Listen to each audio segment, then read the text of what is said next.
من الشيطان الرجيم. بسم الله الرحمن الرحيم.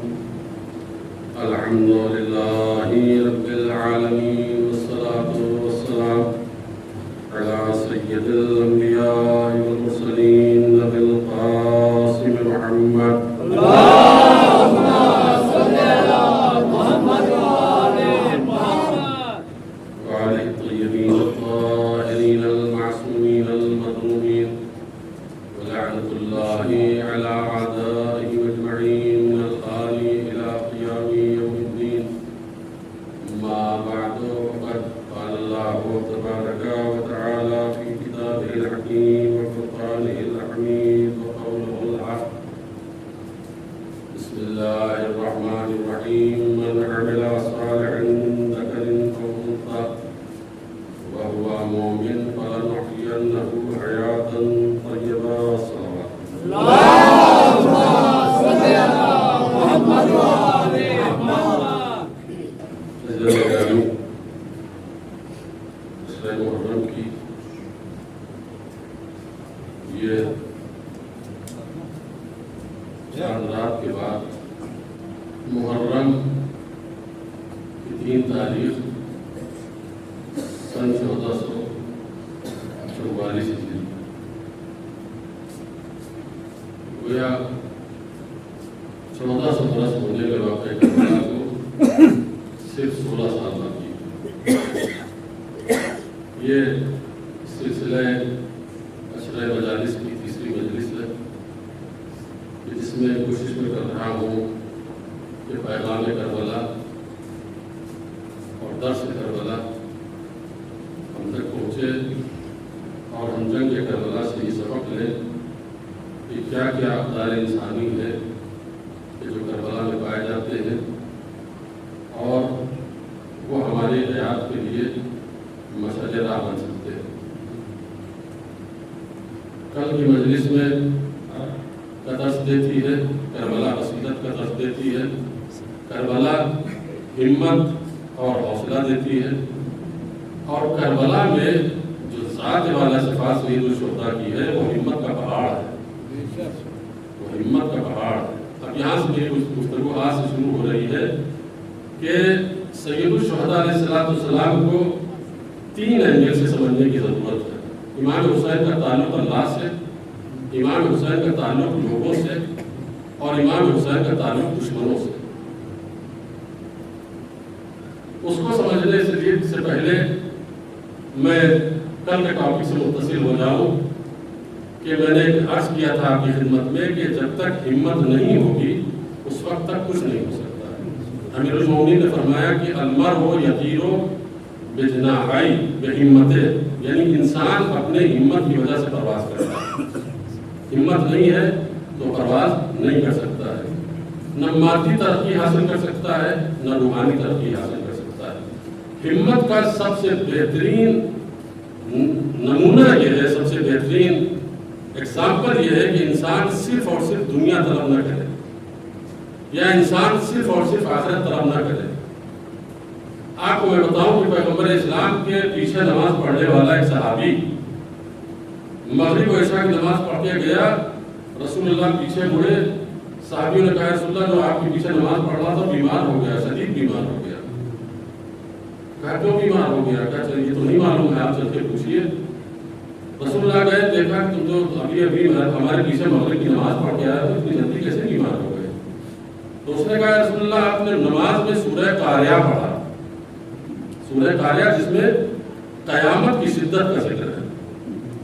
تو کہا جب سورہ قاریہ کی آپ تلاوت کر رہے تھے تو میرا بند کانپ رہا تھا، میں لرز رہا تھا، اور آ کر بستر پہ وہیں پہ میں نے دعا کی کہ یا اللہ ہم آخرت کی سزا کو نہیں برداشت کر سکتے، دنیا ہی میں ہم کو عذاب میں مبتلا کر دے تاکہ آخرت میں پاک ہو جاؤں۔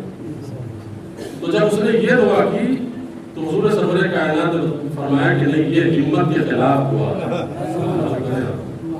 یہ ہمت انسانی کے خلاف دعا ہے۔ تم نے یہ کون سی دعا مانگی کہ دنیا میں عذاب دے دے آخرت میں بچا لے؟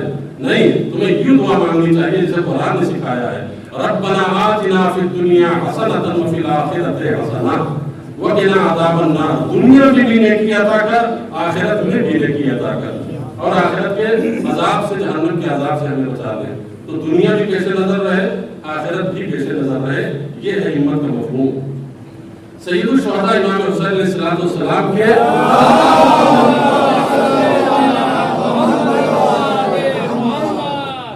تلوار کے اوپر 3 جملے لکھے تھے.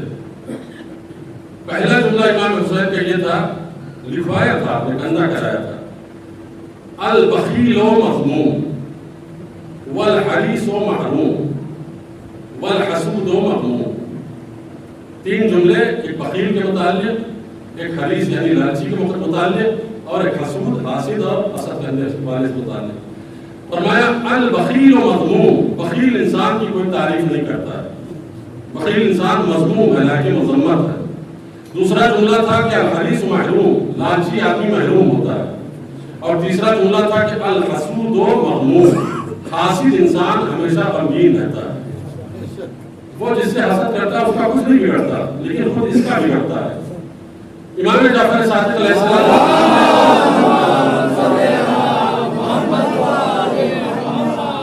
فرمائے کہ اگر 3 باتیں تمہارے اندر ہے تو تم کبھی بھی ترقی نہیں کر سکتے ہو. 3 باتیں اگر تمہارے اندر کمیاں ہیں تو کبھی بھی تم ترقی نہیں کر سکتے ہو، کبھی مدارج اعلیٰ کو پا نہیں سکتے ہو. وہ 3 باتیں بہت غور سے سنیے. فرمایا قصر الہمہ وقلۃ الحیلہ وضعف الرأی. پہلی چیز یہ کہ اگر تمہاری ہمت پست ہے، ہمت میں کمی ہے تو تم بلندی کو نہیں پہنچ سکتے ہو. دوسری چیز فرمایا قصر الحیلہ قلۃ الحیلہ، اگر تمہارا ناتجربہ کاری کی زندگی گزار رہے ہو، تجربہ تمہارا ادھورا ہے، تب بھی تم کامیاب نہیں ہوگے. اور تیسرا فرمایا کہ ضعف الرأی، اگر تم فیصلہ کرنے میں بہت زیادہ مذبذب رہتے ہو، کوئی فیصلہ نہیں کر پاتے ہو، یہ ڈگری حاصل کروں یا وہ ڈگری لوں، یہ بزنس کروں کہ وہ بزنس کروں، کوئی ایک ان سے رشتہ کروں کہ ان سے رشتہ کروں، صحیح فیصلہ نہیں کر پاتے ہو تو تم دنیا میں ترقی نہیں کر سکتے ہو. 3 باتوں کا ذکر غور کیجیے گا. قصر الہمہ، ہمت کا کم ہونا، وقلۃ الحیلہ، ناتجربہ کاری، وضعف الرأی، اور اپنے فیصلے میں اپنے موقف پہ صحیح فیصلہ نہ لے سکنا، یعنی ڈاما ڈول ہو انسان، مضبوط ارادے کے ساتھ آگے بڑھنے کی شکتی اور طاقت نہ اس کے اندر، تو معصوم نے فرمایا کہ وہ کسی منزل پر نہیں پہنچ سکتا.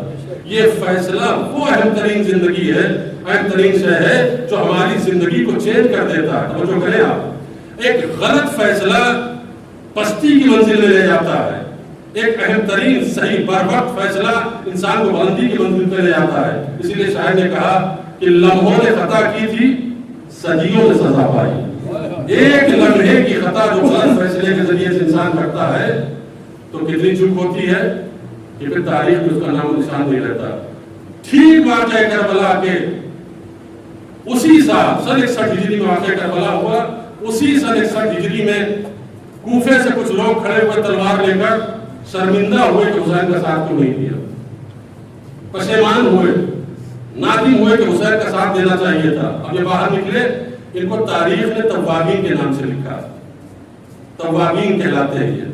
61 ہجری میں امام حسین کی فوراً شہادت کے بعد ان کی آنکھ کھلی کہ حسین کا قتل کر دیے گئے، ہم نے ساتھ نہیں دیا. اب مجھے بتائیے کہ یہ شہادت حسین کے بعد جو فیصلہ لے رہے ہیں یہ بر وقت فیصلہ ہے یا غلط فیصلہ ہے؟ اب تو اس فیصلے کا کوئی تعلق ہی نہیں ہے، کوئی مطلب ہی نہیں ہے. معصوم نے فرمایا بر وقت فیصلہ جو نہیں کرتا ہے وہ کسی منزل پر نہیں رہتا. یہی وجہ ہے کہ توابین کا نام آپ کو تاریخ میں نہیں ملے گا. اگر ملے گا بھی تو کوئی انٹرسٹ نہیں رکھتا کہ ان کے حالات کو پڑھے اور سنے. کیوں؟ اس لیے کہ غلط فیصلہ غلط ٹائم پہ کیا تھا. صحیح فیصلہ یہ تھا کہ جب حسین بلا رہے تھے تو کربلا پہنچ جاتے، لیکن نہیں بلایا، شہادت کے بعد اب تلوار نکال رہے ہیں، سیٹل کر رہے ہیں، اب کوئی فائدہ نہیں. تو معصوم نے فرمایا ضعف الرأی، تمہارے فیصلے کی کمی تم کو قہر مذلت میں، ذلت کے گڑھے میں ڈال دیتی ہے. صحیح وقت پہ صحیح فیصلہ کرنے کی تمہارے اندر طاقت ہونی چاہیے. اور جو انسان کم ہمت ہوتا ہے، توجہ کیجیے گا، وہ بزدل بھی ہوتا ہے، وہ اوسر وادی بھی ہوتا ہے. جو کم ہمت انسان ہوگا وہ ابن الوقت بھی ہوگا، وہ وقت کے تلاش کے وقت کے ساتھ ساتھ رنگ بھی بدلے گا. آج ان کی حکومت ہے تو ان کے ساتھ، کل ان کی حکومت ہے تو ان کے ساتھ. وہ اپنے فائدے کے لیے پارٹیاں چینج کرتا رہتا ہے. میں آپ کو تاریخ کا ایک نام بتاؤں، بڑا بدترین نام ہے، بڑا منحوس نام ہے، شبیس ابن ربیع. رسول اللہ کے زمانے سے لے کے کربلا کے واقعے کے بعد تک زندہ تھے. اس قدر خطرناک ہے کہ رسول اللہ نے غدیر میں علی کی ولایت کا اعلان کیا تو فوراً جا کے ہاتھ میں بیعت کی. اور رسول کے وفات کے بعد جب ثقیفہ کا دربار سجایا گیا تو علی کو چھوڑ کے وہاں چلا گیا. اور ثقیفہ کے بعد جب معاویہ برسر اقتدار آیا تو معاویہ کے دربار میں چلا گیا. معاویہ کے بعد یزید کے ہاتھ میں بیعت کی. یزید کے بعد ابن زیاد کے ہاتھ میں بیعت کی. ابن زیاد نے اس کو کربلا بھیجا. کربلا میں امام حسین اسلام کے مقابل میں آ کے لڑا.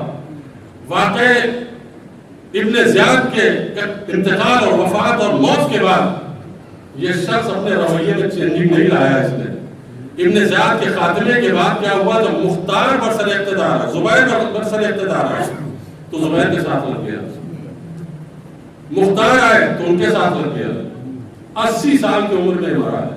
یعنی ایک انسان کتنے پارٹیاں بدل رہا ہے، کیوں چینج کر رہا ہے خود اپنے آپ کو؟ اس لیے کہ معصوم نے فرمایا یہ کم ہمتی کی وجہ سے. شبیس ابن ربیع کبھی مولا کائنات کے ساتھ، کبھی معاویہ کے ساتھ، کبھی یزید کے ساتھ، کبھی مختار کے ساتھ، کبھی زبیر کے ساتھ، کبھی امام حسین کے مقابل میں. یہ کیوں ہو رہا ہے ایسا؟ امام نے فرمایا کہ اس لیے ہو رہا ہے کہ ضعف ہو رہا ہے، فیصلہ نہیں کر پا رہا ہے. اور منافقت اس طرح سے اس کے قلب و جگر پر غالب آ گئی ہے کہ یہ پارٹی چینج کرنے میں اپنا فائدہ سمجھتا ہے. اس لیے معصوم نے فرمایا کہ دیکھو تم خطرناک اور گندی مکھیوں کی طرح زندگی نہ گزارو، بلکہ کن کا نحلہ تم کو شہد کی مکھی کی طرح ہونا چاہیے. کن کا نحلہ تمہیں شہد کی مکھی کی طرح ہونا چاہیے. یا مولا یہ شہد کی مکھی میں کیا کمال ہے؟ تو فرمایا اذا جلس اذا وضعت اذا اکلت اکلت طیبہ. جب یہ کوئی چیز کھاتی ہے تو پاکیزہ چیز کھاتی ہے. شہد کی مکھی کے لیے معصوم نے فرمایا کہ کن کا نحلہ دو قسم کی مکھیاں ہوتی ہیں. ایک وہ مکھی کی جو کیچڑ میں بیٹھتی ہے، گندگی میں بیٹھتی ہے، جو ہمارے گھروں میں ہوتی ہے. ایک وہ مکھی کی جو جس سے پاکیزہ شہد نکلتا ہے. معصوم نے فرمایا کن کا نحلہ تم شہد کی مکھی کی طرح سے پاکیزہ بن جاؤ. اذا اکلت اکلت طیبہ، جب یہ کھاتی ہے تو پاکیزہ چیز کھاتی ہے. وَإِذَا وَضَعَتْ وَضَعَتْ طَيِّبًا، اور جب تمہیں کوئی رزلٹ دیتی ہے، نتیجہ دیتی ہے تو پاکیزہ نتیجہ دیتی ہے، شہد کی صورت میں، اصل کی صورت میں. وَإِذَا جَلَسَتْ عَلَىٰ عُودٍ لَمْ تُكْسِرْهُ، اور اتنا زیادہ یہ فائدے مند ہے کہ جب کبھی پھولوں کی شاخوں پر، پھولوں کی پتیوں پر بیٹھ جاتی ہے تو نہ پھول کی پتیاں ٹوٹتی ہیں، نہ شاخیں ٹوٹتی ہیں، کسی کو نقصان نہیں پہنچاتی. مثال دیکھیے معصوم کسی مثال دے رہے، اگر تم بننا چاہتے ہو تو شہد کی مکھی بنو. شہد کی مکھی کسی کو نقصان نہیں پہنچاتی. اس کے بعد فرمایا کہ مومن کا کردار ایسے ہی ہوتا ہے، وہ کسی کو نقصان نہیں پہنچاتا ہے سوائے فائدہ پہنچانے کے. ایک سوال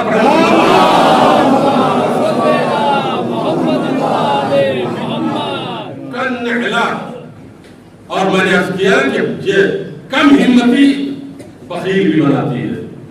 ایک خوبصورت میں واقعہ آپ کے سامنے یہ سماعت کروں، قرآن کی روشنی میں قرآن کا واقعہ آ رہی ہے کہ جس کے بارے میں یہ اس واقعے کے بارے میں مولا امیر المومنین کی شان میں آیت نازل ہوئی اللہ کی جانب سے، جس کے بارے میں مولا کائنات نے فرمایا اللہ کی قسم اس آیت پر اولین و آخرین میں میرے سوا کسی نے عمل نہیں کیا.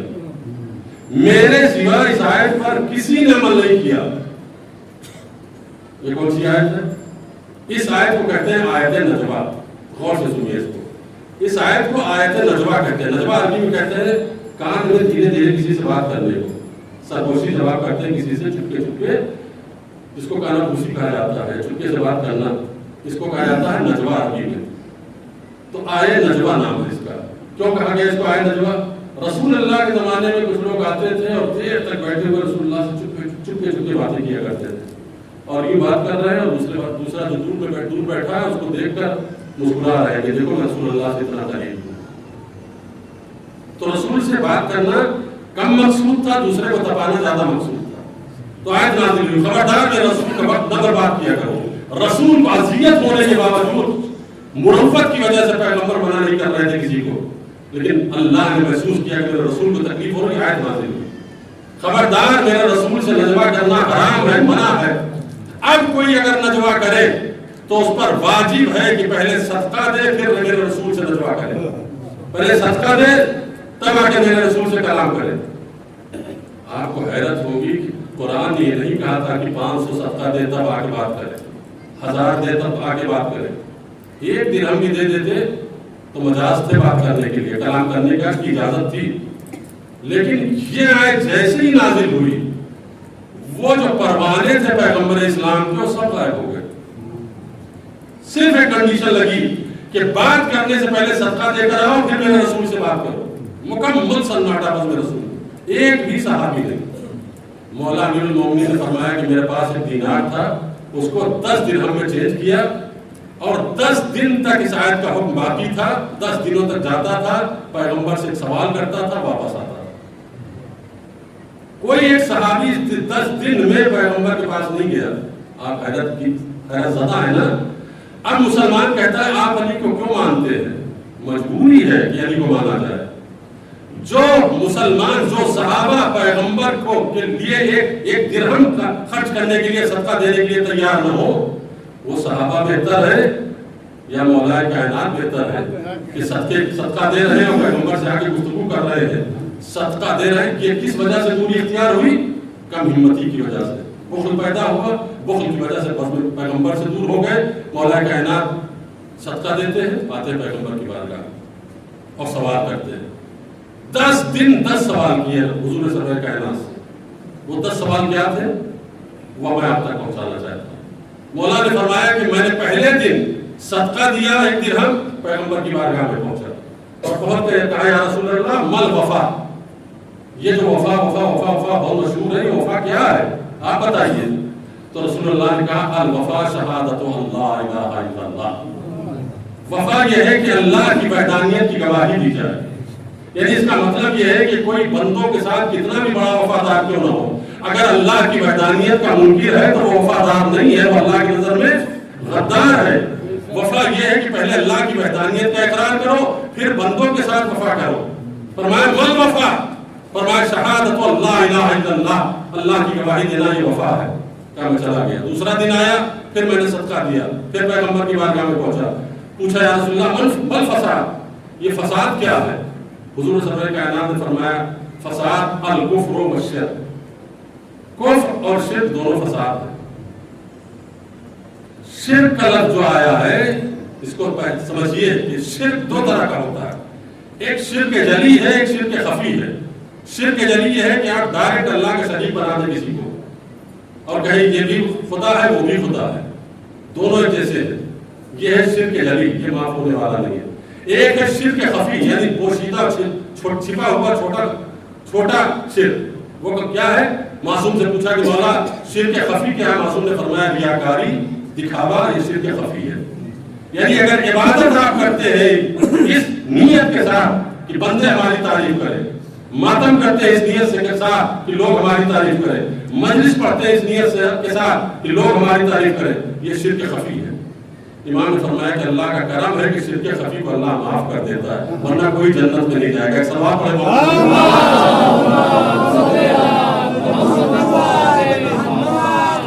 تیسرا دن آیا، مولا کائنات کہتے ہیں کہ پھر صدقہ دیا، رسول اللہ کی بارگاہ میں پوچھا یا رسول اللہ مل حق، حق کیا ہے؟ فرمایا حق الاسلام والقرآن والولایت انتہت الیہ، 3 چیزوں کا نام حق ہے، اسلام، قرآن اور وہ ولایت جو تم پر منتہی ہو۔ قرآن، اسلام اور ولایت۔ پھر میں نے پوچھا یا رسول اللہ ما علیہ، ہمارے اوپر ذمہ داری ہماری کیا ہے؟ تو رسول اللہ نے فرمایا طاعت اللہ و طاعت الرسول، تمہاری ذمہ داری ہے کہ اللہ کی اطاعت کرو اور اس کے رسول کی اطاعت کرو۔ پھر میں نے پوچھا کہ یا رسول اللہ کیف ادعو اللہ، میں اللہ سے کیسے دعا مانگوں؟ تو پیغمبر نے فرمایا بالیقین والصدق، سچی زبان کے ساتھ اور یقینی دل کے ساتھ، دل میں یقین ہو، زبان تمہاری طاہر ہو، اس طریقے سے جو دعا مانگو گے تو اللہ تمہاری دعا قبول کرے گا۔ جب دل پاکیزہ ہو، زبان پاکیزہ ہو تو دعا تمہاری قبول ہوتی ہے۔ لیکن اگر لقلقہ زبان ہے کہ صرف یاد ہو گئی دعا اور یوں ہی ہم غفلت میں دعا کرتے ہیں تو پیغمبر نے فرمایا دعا قبول نہیں ہوگی۔ شرط قبولیت دعا یہ ہے کہ صدق کے زبان کے ساتھ اور یقین قلب کے ساتھ مانگی جائے۔ پھر پوچھا مولا نے کہ ما اسأل اللہ، یا رسول اللہ میں اللہ سے کیا مانگوں؟ تو فرمایا العافیہ، اللہ سے عافیت مانگو۔ عافیت سے مراد صحت نہیں ہے، صحت ایک پارٹ ہے عافیت کا۔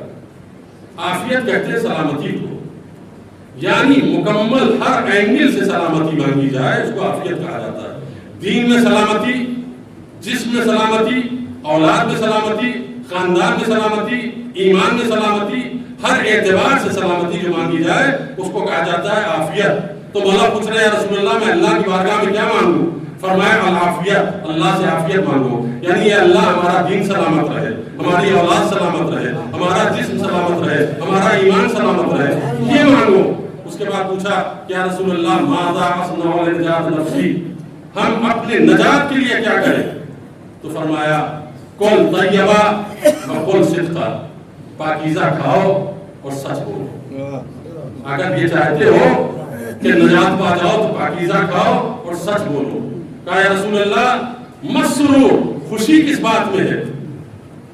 یہ جو انسان خوشی تلاش کر رہا ہے، خوشی کس میں ہم ڈھونڈے؟ تو رسول اللہ نے فرمایا کہ الجنہ، خوشی جنت ہے، اس کے علاوہ دنیا میں خوشی تمہیں نہیں مل سکتی ہے۔ 10واں سوال اور آخری سوال یہ تھا کہ یا رسول اللہ مر راحہ، آرام کہاں ہے، راحت کیا ہے؟ تو حضور صلی اللہ علیہ وسلم نے فرمایا یا علی لقاء اللہ الراحہ، اللہ سے ملاقات کرنا یہ راحت و آرام ہے۔ سوال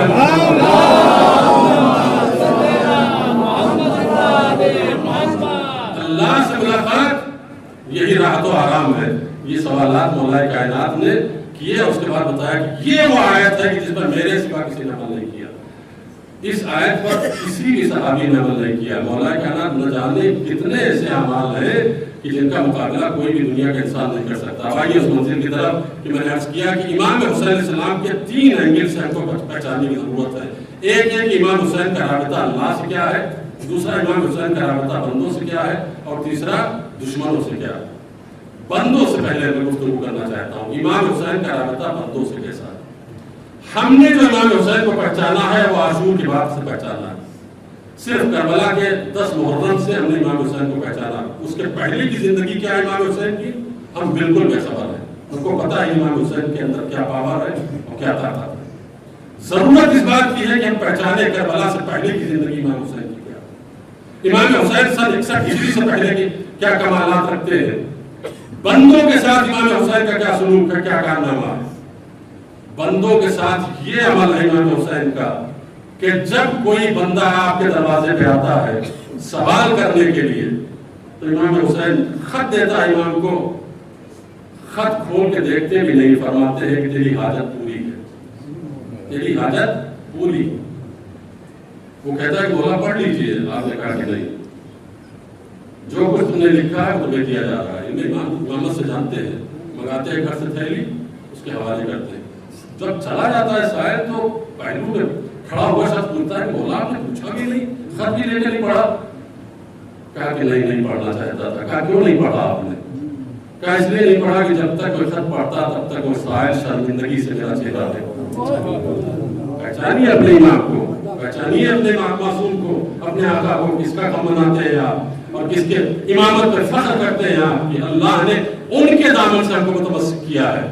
فرماتے تھے کہ مجھے شرم آتی ہے کہ جب میں خط پڑھوں گا تو وہ ٹکٹکی باندھے ہوئے میرے چہرے کو دیکھے گا، میں اتنی دیر کی شرمندگی بھی برداشت نہیں کر سکتا۔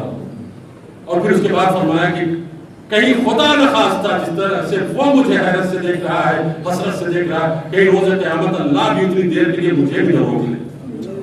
اس لیے میں اس کو روکنا نہیں چاہتا، اس کو دیکھ کر واپس کرتے ہیں۔ ایک شخص آتا ہے کہتا فرزند رسول مدد کیجیے، کتنے کی ضرورت ہے؟ 500 کی۔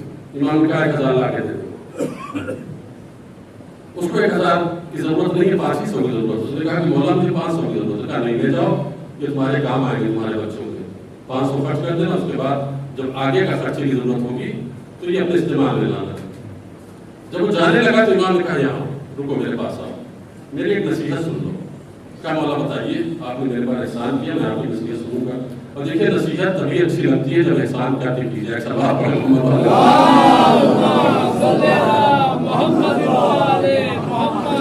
غربت میں نصیحت اچھی نہیں لگتی ہے۔ اگر کوئی انسان بھوکا ہو اور آپ نصیحت کیجیے